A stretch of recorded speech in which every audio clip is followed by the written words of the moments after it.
Hello everyone, and welcome to my channel. We do educational videos. We try to keep it somewhat lively, but at the same time that we may be going over some difficult stuff. And we focus on doing deep dives into great theories of everything, all-encompassing theories, earth-shattering discoveries, magnum opuses, tour de forces, and cosmologies, grand unified theories, things that you can believe in because they answer questions in all fields. And we've tightened that focus in the last 226 days to what we call the Reciprocal Church, where we're going over kind of trying to amass spiritual resources for ourselves, things that that do come from all-encompassing theories, but that have applications to your own spiritual practice, help you to get into a state where you can get closer to the divine, however you conceive of that, even if you just conceive of that as something like love or good or the universe. And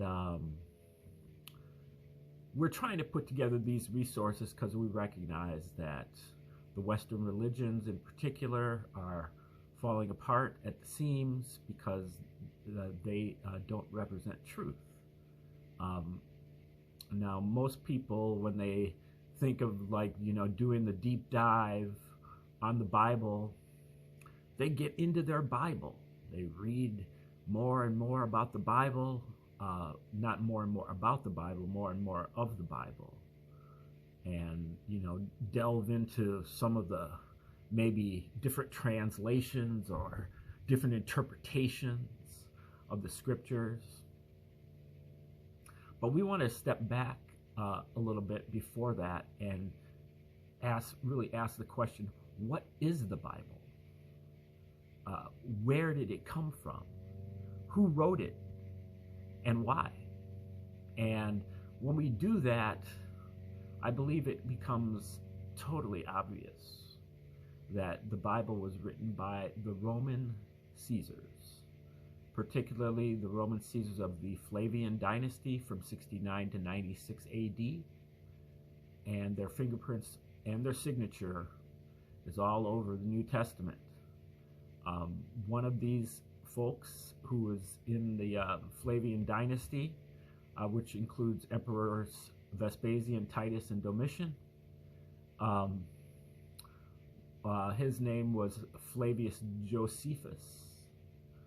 Josephus is not only the only first century writer other than the Gospels to corroborate the existence of Jesus, but he was also an insider to the Roman court of the Caesars, and if he even existed at all, and was really a family member of the Flavians, adopted by Vespasian, and the official court historian of the Roman Empire. And he wrote a book called Wars of the Jews, or the Jewish War, which occurred from 66 to 73 or 74 AD. And he describes the Romans fighting against the Jews in Palestine, or so-called Palestine, Judea, at this time. And what you find is that when you study Wars of the Jews, you begin to recognize, especially when you study it side by side with the Gospels, that they were written by the same source, and that there are a legion of parallels between the two works. Many of them are tightly woven but carefully hidden parallels. Some of them are rather obvious. Some of them you kind of have to know some background information to be able to detect. And then some of them are a little bit weak. But there are so many of them that it becomes kind of impossible to think that they could have been written by different sources, especially given that both the Gospels and Wars of the Jews parody each other. It's not one parodying the other. It's both of them are parodying the other. And what happens in a lot of the parallels is that what Jesus predicts or prophesies in the Gospels is fulfilled in Wars of the Jews by Emperor Titus or Emperor Vespasian, who were both generals in the military at this time. They were later promoted to become emperor. But so when Jesus predicts something, it is fulfilled by Titus or Vespasian, making them the actual second coming that all the people who are misreading Revelation are waiting to happen right now. Those things all happened back in the first century, in the late first century, and they were all fulfilled by Titus, some by Vespasian, his father. Both of them were emperors of the Romans. And they did this in order to mellow out the Jews in particular. But then they actually proposed it to the Gentiles as well, because it's a form of social control. This is a psychological operation. The Jews were revolting on a constant basis for 150 years. They were impossible to assimilate into the empire, and mostly because of their, monotheistic chosen people beliefs. And so the Romans wanted to adjust those beliefs by proposing a Jewish hero and even savior who believed in turning the other cheek, rendering unto Caesar what is Caesar's, which means, paying his taxes and, carrying the Roman soldier's backpack for an extra mile. And whenever he does get unruly and decides to overturn the tables, he's overturning the Jewish tables, not the Roman tables. So he's fighting against the Jews. So you can recognize the Gospels as being thoroughly and completely anti-Semitic and pro-Roman. That is your first clue that it was written by the Romans. Another good clue is that it's written in Greek. Jesus was speaking in Aramaic, if he existed, which he didn't. But the people there in Judea spoke Aramaic. Most of the people that Jesus was having as his apostles and the people that wrote the Gospels, maybe other than Luke or, they weren't that literate to be writing in Greek. Now, Greek was a language that many Jews did know. The more wealthy ones, the Herods, even though Herod was maybe not completely Jewish, but the puppet rulers of Judea maybe knew Greek, and some of the other elites that were what they call Hellenized Jews. They were, influenced by Greek and Roman culture, and were schooled in it. But not so much with the people that Jesus was with. And so that's another red flag. There are so many red flags that it's hard to enumerate them, but what we're looking at is really the parallels between Josephus's work and the Gospels. And we're going over the work of Michael Menescot's recent work that came out only about 3-4 months ago, called Christianity's Origins, a Flavian Secrecy Cult. And he actually, among other things, he plots the points of parallels. So he puts the book of Luke on the vertical axis, and he puts the book of Wars of the Jews on the horizontal axis, by paragraph, in Luke by chapter. And when he sees a parallel, he plots the points. And when he does so, just for the book of Luke, he gets like 250 separate parallels, and they putting them all together spells, well, it outlines 5 separate Greek letters, or Latin letters, APTVS. And it is interesting that would be in Latin, even though the books are in Greek. But APTVS, and I believe that at least the TVS stands for Titus Vespasianus, the 2 Roman emperors that were involved, and the AP stands for Arius Piso, who was kind of the shadow emperor behind the scenes, according to some sources. But either way, a very powerful Roman noble and member of the court of Vespasian and Titus. And he wrote as Josephus. Josephus was one of the pen names that he used. But Menescot has slightly different ideas about that. But we'll go into his work and see where he goes. I think we're in chapter 3, and he just got done kind of going through a set of parallels, and he's going to show us how he plots them. This is basically from the last episode, and see how he plots them, and then we'll probably go into some more parallels. So on the chart on the right, I've added these latest parallels. Now, I don't show all of the different parallels, but the overall parallels should be in the thumbnail for the video, so you can see the final tally, which has the APTVS pattern.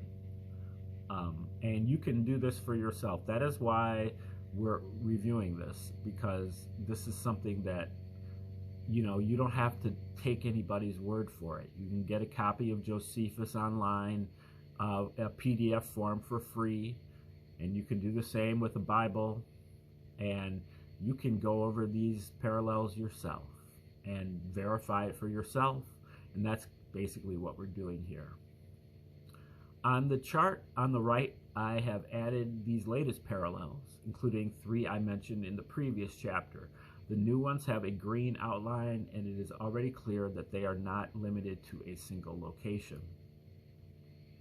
On the following pages, I will show that this sequence of metaphorical parallels, the parable or parody, depending on which description you prefer, continues with them occurring in much the same order in both documents.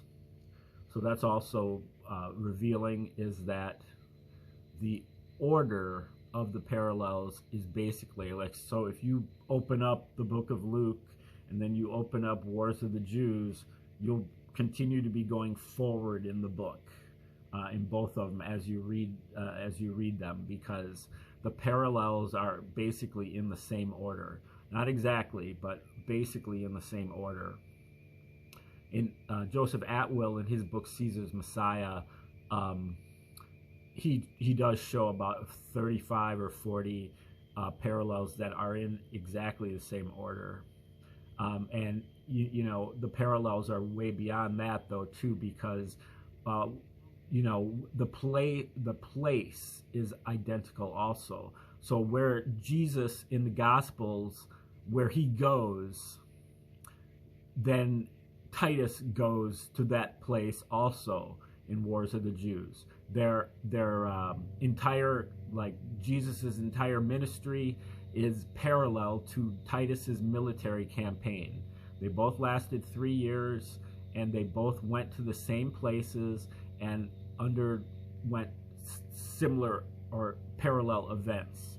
Usually what happens to Jesus or what he predicts in the Gospels as a parable or a metaphor symbolically is fulfilled literally by Titus. And so there's no really kind of arguing with it, because it's not like a matter of interpretation. Titus actually does it literally. Okay, next up in both stories is a demonic character who gets thrown down and recognizes the protagonist as God, albeit to get the detail to see the parody requires reading Vita, which is another book by Josephus, supposedly by the same author as Jewish War. He doesn't believe that Josephus existed either, for probably different reasons. But whoever wrote Wars of the Jews also wrote Vita, which is like his autobiography. And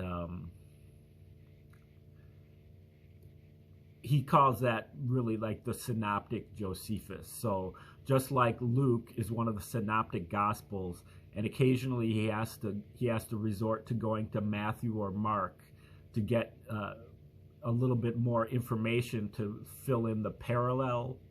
Sometimes he has to go to either Vita or Jewish Antiquities, which is Josephus's later book, in order to fill in some extra information that you need in order to be able to construct a parallel. As Atwill points out, in the autobiography of the author of Jewish War, Vita, this Josephus links himself to a demoniac that threw him down at Capernaum. And this is in Jewish War, paragraph 435, book 3, chapter 8, paragraph 9. To summarize, here the same Josephus makes an apparently divine prophecy of that both Titus and Vespasian will become Caesar. And he describes them as Lord of the land, sea, and all mankind. In essence, the man who says he was thrown down at Capernaum by a demoniac is now implying that Titus and Vespasian are gods. As their captured enemy general, Josephus, who in his autobiography claims that he was one of the Jewish generals in this war, but when captured by Vespasian, he was overcome by the feeling that God now favors the Romans and not the Jews, and so he defected to the Romans. And then he gave to Vespasian this prophecy that said that you're going to become the emperor someday. And when Vespasian actually did become the emperor, he pardoned Josephus, adopted him into his family, and brought him to Rome to be the court historian. That's a pretty tall tale, I would say, but it's definitely impeaches some of the credibility of Josephus, I would say. As their captured enemy general, it was tradition that he would be executed publicly in the triumph parade. However, Vespasian and Titus free him instead and give him lands, gifts, and tax-free status, meaning Vespasian and Titus saved him. Now, when we go to the parallel of that at Luke chapter 4, verse 33, in Capernaum, same place, there was a man with an unclean, and the Greek word, I guess, is daimonion. Daimonion.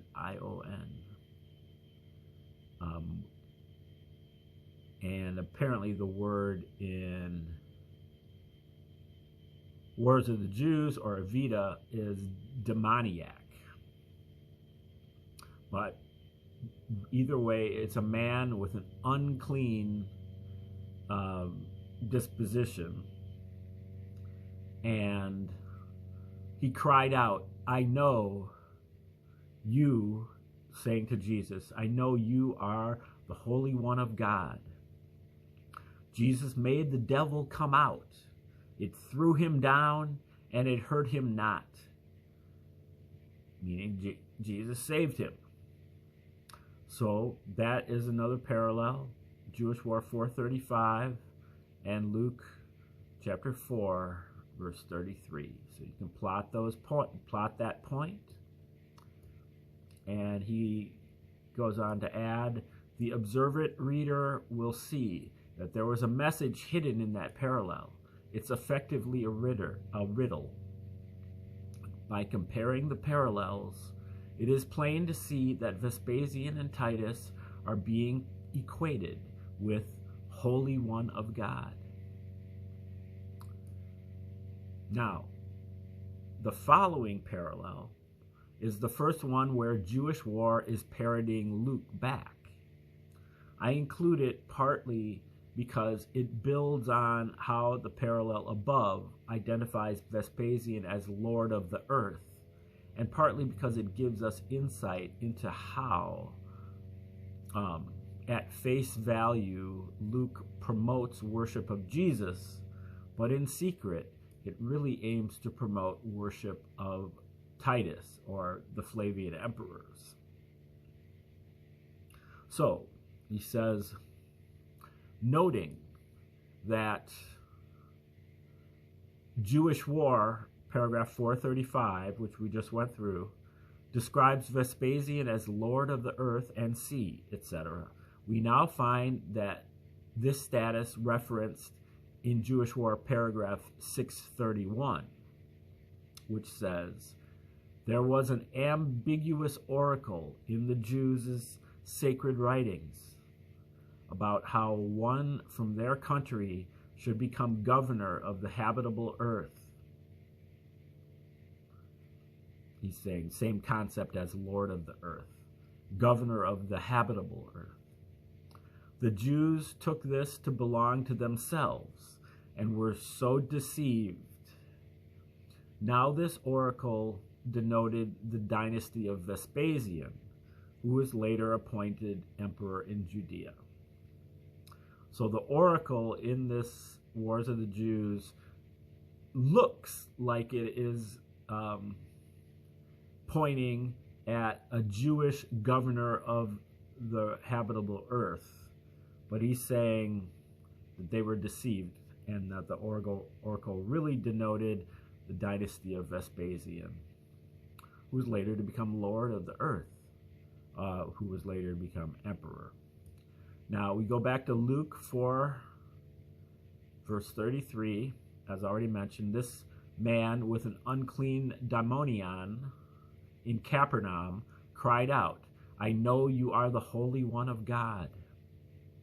And he says, Luke can be considered Jewish sacred writing because it is written with the intention that Jews would accept it as sacred. Luke is also ambiguous because it has a plain meaning, but also a hidden meaning. Therefore, by covertly parodying the prophecy in Jewish War 435, Luke itself is providing an unambiguous oracle about the future ruler of the world in the Jews' sacred writings.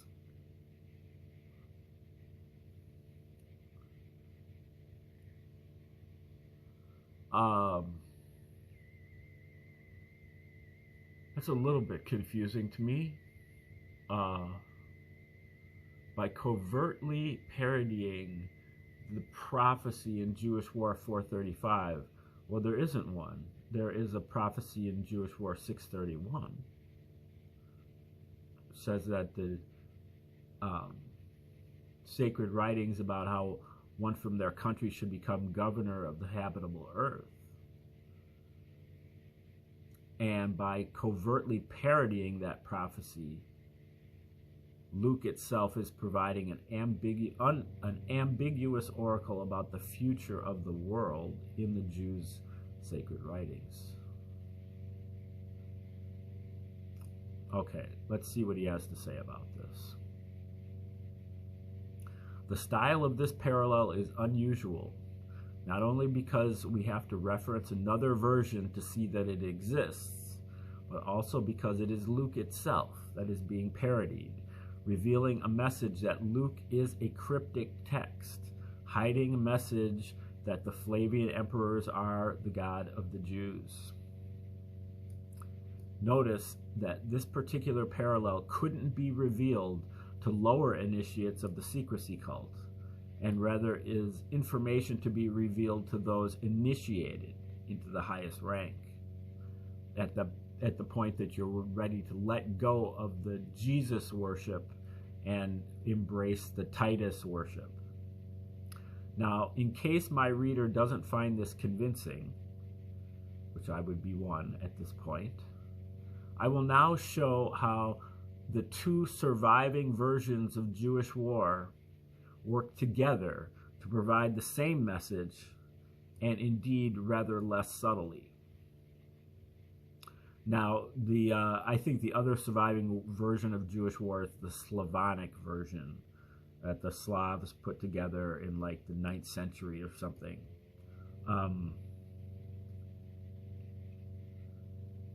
Okay, gotta turn the page.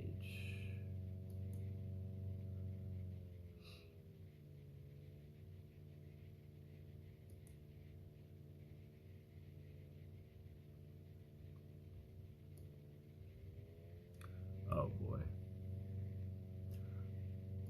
I skipped a page.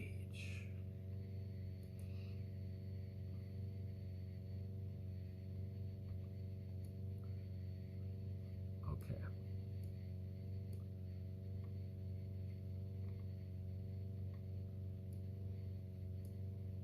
Okay, now he's going to a section he's calling Comparison of the Text in the Two Versions of Jewish War. Jewish War, the most well-known version, or Greek tradition, paragraph 631, book 6, chapter 5, paragraph 4. But what most incited the Jews to this war was an ambiguous oracle also found in their sacred writings, to the effect that at that time one from their country would become ruler of the world. This they understood to mean someone of their own race, and by this many of their men were deceived. The oracle, however, in reality signified the sovereignty of Vespasian, who was proclaimed emperor on Jewish soil, one from their land. And some of these Jews interpreted the signs as they pleased, until having ruined their country, they were proved mad. And the Romans set up their standards and made sacrifices whilst Jerusalem burned, etc., and hailed Titus as imperator. Okay. Now, the Slavonic Josephus version of Jewish war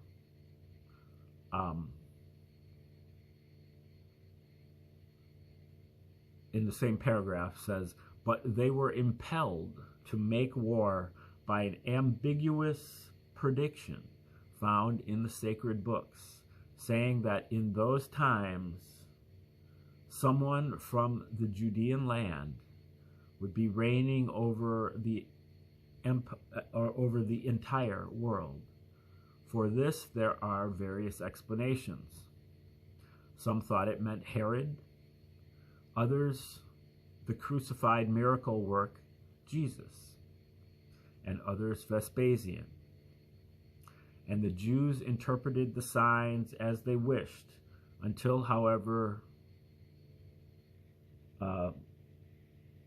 until having ruined their land, they were proved mad. Now the Romans set up their idols and made sacrifices to them at the gate of Jerusalem as it burned, and glorified Titus as autocrat. Hopefully, it is obvious that this sacred oracle, which might portend Jesus being king of the world, means the Gospels.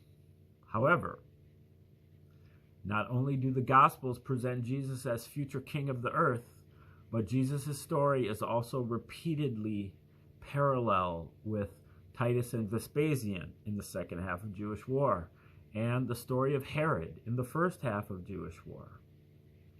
The less well-known version of Jewish War describes that the ruler prophesied by this oracle in the Jewish sacred scripture would be from the Jewish land, and that is one of the characters, Jesus Christ, and that it is one of these characters, Jesus Christ, Herod, and Vespasian. And then immediately goes on to mention the lauding of Vespasian's son Titus. The riddle is completed by the more well-known version of Jewish War, which does not mention the three options, and instead simply says that the predicted king of the earth was Vespasian. And to help make Vespasian's match for the prophecy, it mentions that he was first proclaimed emperor by his legions whilst he was in Judea, emphasizing that by becoming emperor and retaking Judea, Vespasian had effectively become king of the Jews.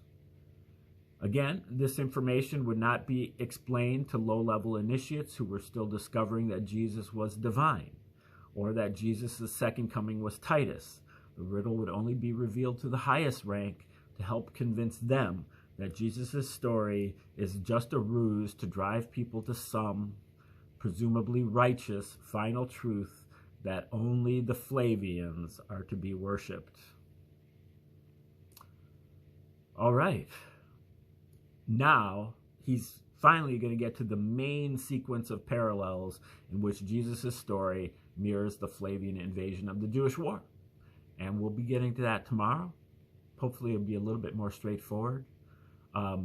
Great information in this book, but I don't like the way it's organized too much.